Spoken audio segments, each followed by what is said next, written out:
So it's a big, big day for us today. We are frosting our first layer cake. So I'm super pumped. Today we're gonna do our carrot cake. So we've already mixed the cake. It's been in the freezer, so I've thawed it. We have our cream cheese icing that we're gonna make today. So the secret of cream cheese icing is a lot of people, they're buying the carrot cake for the cream cheese icing, the same reason with the red velvet cake. The cream cheese icing has a little bit of a tricky objective to it. We need to make sure the cream cheese is completely at room temperature. Oh, look at that. It's kind of like, it's almost growing out of my head, but that's okay. This is not a horn, right? The hair is up today so I can be sassy. I'm off topic. Let's go back. So, cream cheese frosting. I need to make sure my cream cheese is at room temperature and the butter's at room temperature, so during the creaming when I'm making it, I can't have any lumps. The problem is when you do cream cheese icing, if any of those two ingredients are cold, what's going to happen, I will get lumps and then I have to over aerate. Remember, aeration is when we're doing a lot of mixing. If you over aerate cream cheese icing, it ends up sliding off the cake, so that it can be a real issue. Even if you chill it, whenever we work with buttercream, we learned this in the PowerPoint, one of the objectives is that the buttercream or icing always needs to be used at room temperature. If it's too cold, it tears the cake while we're trying to frost it. So when we frost today, I'm going to do a 3-layer cake, 3-layer carrot cake.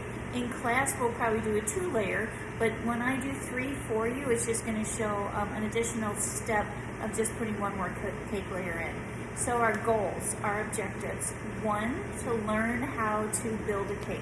So there's a couple steps. The first objective is to make sure that your cake layers are level. If they're not, we'll be taking a serrated knife and we'll trim them. 2, we need to make sure that the cake is completely cold.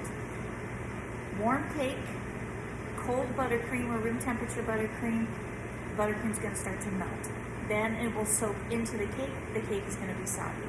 So since we have already mixed the cakes, that's not going to be a problem for us because they're cold, they're at room temperature. Third objective, make sure buttercream is at room temperature, so we should be good to go. Fourth, what we want to do, you'll see a lot of chefs that want to put a crumb coat down on their cake, crumb coat of icing. What can happen sometimes is that just takes up a lot of time. When you're in production areas, sometimes you're having to frost 100 cakes in one day. By the time you put a crumb coat of icing down and then you have to come back and build the real coat of icing, that can take an additional hour and a half to 2 hours of your production day. A chef isn't going to let you do that. So I'm going to teach you how to start to frost a cake with a thick layer and then slowly start to peel that away. 4, we want to make sure that we don't have cake crumbs in our white cream cheese icing because once we start to get cake crumbs, there's really no way to eliminate them from our cake. And this is another objective, so this is 5. I want to teach you what the terminology masking at the side of the cake is. Masking is where we take the nuts and we spread them up to the top of the cake, and then that will eliminate any type of cake crumbs that could be on the side of the cake, and then we're going to decorate the top of the cake. So we need to mask the cake, we need to portion control the cake, and that's just by putting a rosette on every piece of cake. And you do that in a professional cake setting so that people know how many portions they can get out of that cake, and again, the portion size for the cake. So lots of objectives today. We're going to take it slow because it's the first cake that we've built.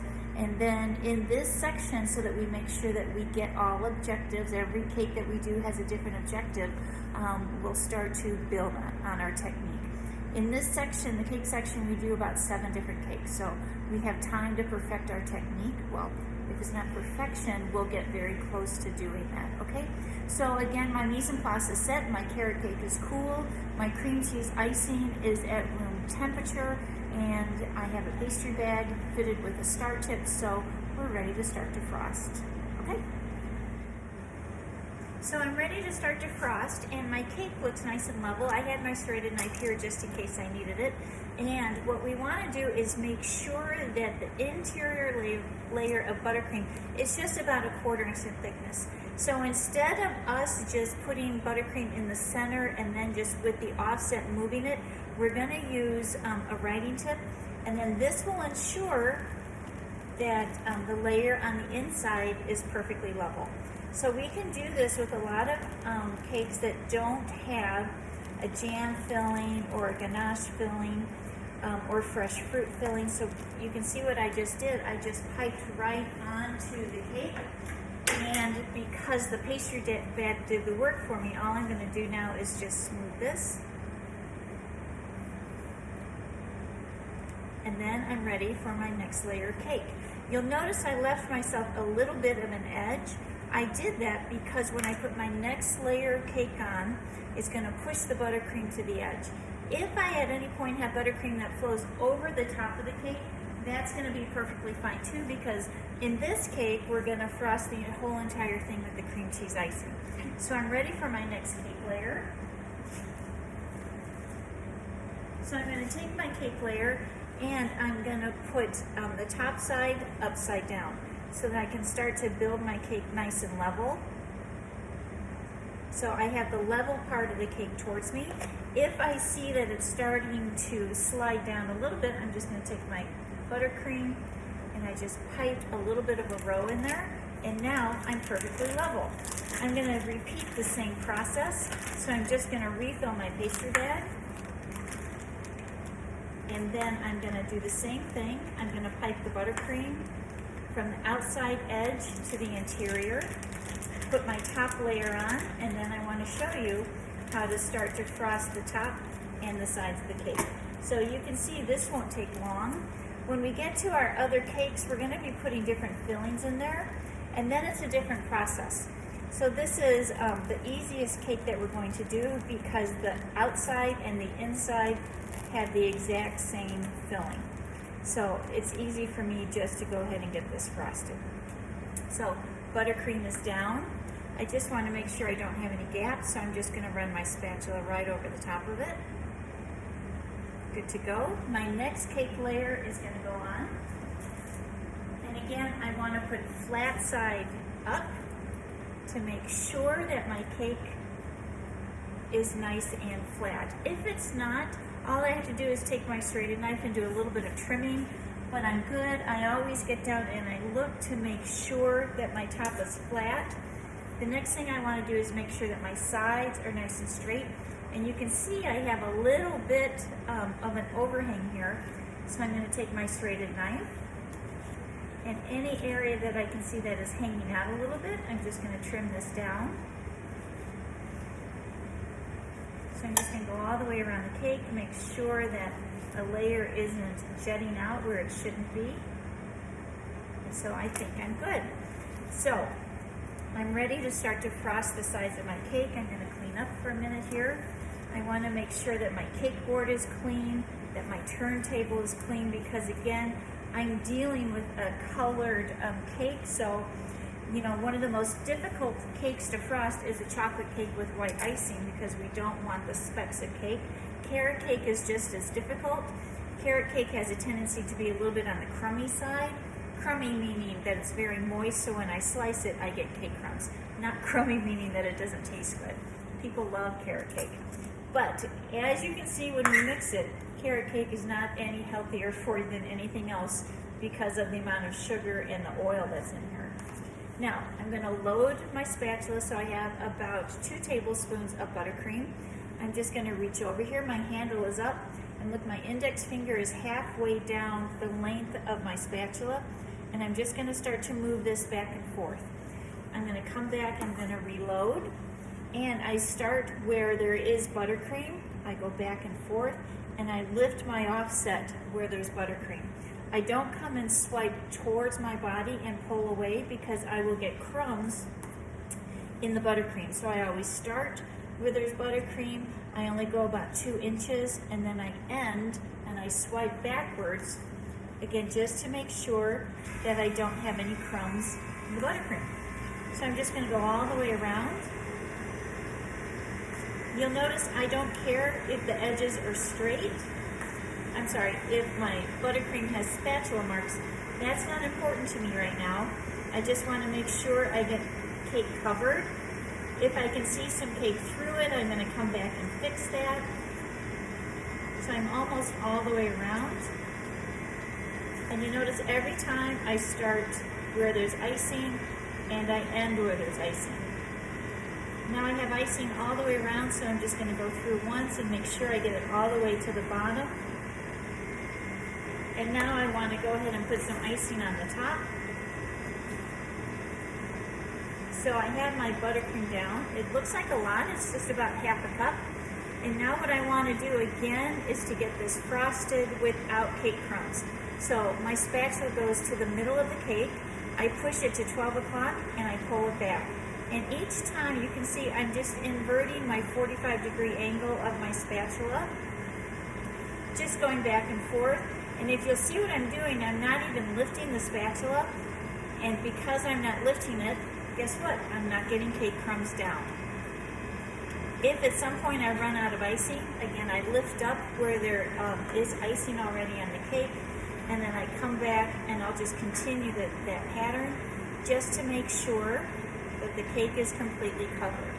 Now you can see in the camera I have a little section that doesn't have buttercream, so I'm going to fix that.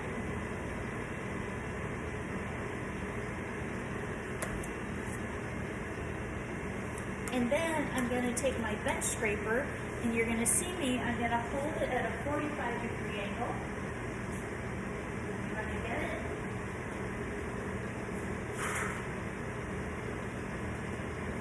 I'm going to hold it at a 45-degree angle, and when I do this, the tip of the bench scraper is touching the cake. I hold it straight up, and I'm going to go around the cake. I go a couple times, and look how quickly my sides start to get clean and nice and straight and no spatula marks. So this is the easiest way to actually go around the cake and clean up your edges. Look how nice that looks. That took no time at all. That was just 2 times around.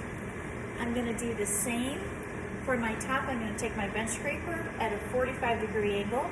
I'm going to go off the edge and I'm going to swipe it towards me. I went halfway and then I lifted it up and off the cake. So again, I'm just lining it up. I swipe and then I pull it up. I'm going to do this around the cake a couple times until I'm happy with it. You can see one section, I need a little bit more buttercream, so I'm going to come back.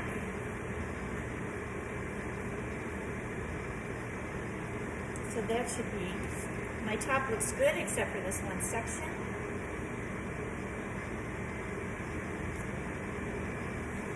And then I want to show you, once you're smooth, if you ever have a cake that you can't get nice and smooth, I want to show you a little trick that pastry chefs will use. So again, I just wanted to smooth that. I'm going to do the sides one more time.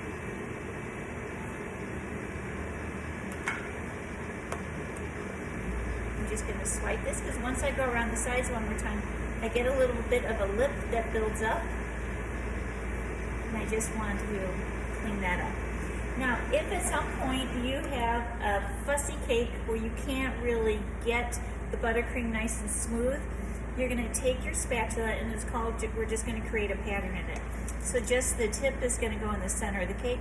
I push down, and then look what I'm going to do. I'm just going to slowly start to pull it towards my body, and I'm just creating a little bit of a texture pattern. Again, this will fool the eyes in case that my cake isn't perfect on the top. So I'm just going to leave that pattern right on, my little bullseye pattern. And now what I want to do is show you how to mask the sides of the cake. So when we mask the sides, this is done in traditional cake decorating. It's also a nice way to cover up the cake because you can see right here, I have a little visible cake. But when you mask the sides, this will actually hide any flaws. And so traditionally, carrot cake does have a masking on it. There's walnuts in the cake, so I'm going to go ahead and mask the cake in some walnuts. So I lift it off of my cake board. And then I hold this over my sheet tray or my bowl of nuts. I take a nice handful, I press it into the bottom of the cake, I go up, and then I just move one direction. And I take this all the way up the edge and across the sides of the cake. So again, you can see if I had some flaws, if I had some cake crumbs, this is an easy way to fix them. Customers love this because, now they're getting more ingredients. The cake looks a little bit fancier. You'll notice I'm doing it right over my bowl because I want to catch my excess in case I have more than one cake to do. These crumbs are still good. Since they're falling off, there's actually no buttercream on these cakes, on these nuts. So with my thumb, I'm just going to come back and just swipe at my bottom. I'm going to look at it, and I think I'm good to go. So my sides are masked. I'm going to put it back on my cake board. And I'm just going to wipe up my table, and I'm going to come right back, and I'm going to show you how we're going to garnish the top of the cake. So my bench is clean, and now I want to show you final garnish. So remember, all we've done so far is we built the cake, we frosted and made the sides nice and straight, the top is nice and flat, and now in traditional cake decorating, I'm going to also put right into the center the same thing that I use to mask the sides. So I use just a biscuit cutter, and I take whatever it is, and of course this is walnuts because it's in the cake. So I'm just going to take about 2 tablespoons of walnuts, press it into the cake ring. You'll notice when I did that I tried to be really careful so that I didn't get crumbs on the surface. I'm just going to lift this up, and you can see now I have a nice little circle of my garnish that's on the sides and actually what's inside of the cake. Now our next step and our objective is to learn how to portion control. So an 8-inch cake is usually about a 12 portion size. So I need to make a rosette. So I'm going to start at 12 o'clock. I'm going to do my rosette. I'm going to go to 6 o'clock, rosette, 9 o'clock, and 3 o'clock. Now to get 12, all I need to do is go two rosettes in between each of my quarters. And again, proper technique is to move the turntable. Don't be reaching over your cake because this, your sleeve can get into it. You can end up ruining the side garnish just with your arm. So here we go. Now what I want to do, I could leave this done, but I want to mark this as carrot cake. So in class, we're going to make some rolled fondant carrots. And so I portion these at 12 grams. And then we're just going to make these together in class. And then each one of the rosettes will get a carrot. And so that it's completely edible, I went ahead and used a pistachio for the greenery. And you can see I'm just placing one. And look how pretty this is. It looks very professional. This will be great for our very first cake that we're going to do.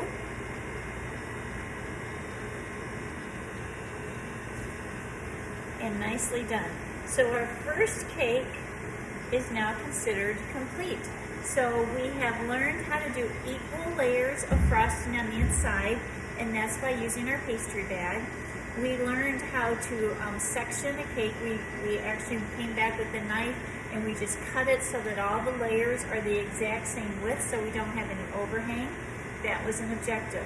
We learned how to make the top nice and flat, so if we had to, we would have taken our knife and trimmed it. But because we put the flat side up, any ridges went into the buttercream, so you can see my cake is nice and flat on the top.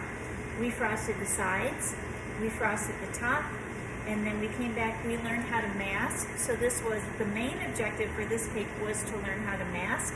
So we did the sides, we did the top, and then our last objective was to learn how to portion control. Now we're going to portion control in almost every cake we do because we're trying to do a professional style cake. But guys, here we go. This is our carrot cake, and I'll shoot a picture in just a couple minutes. I'll just move it over to another table, and then we'll get a close-up view of it. But this is what we're doing in class today, so it's going to be an exciting day.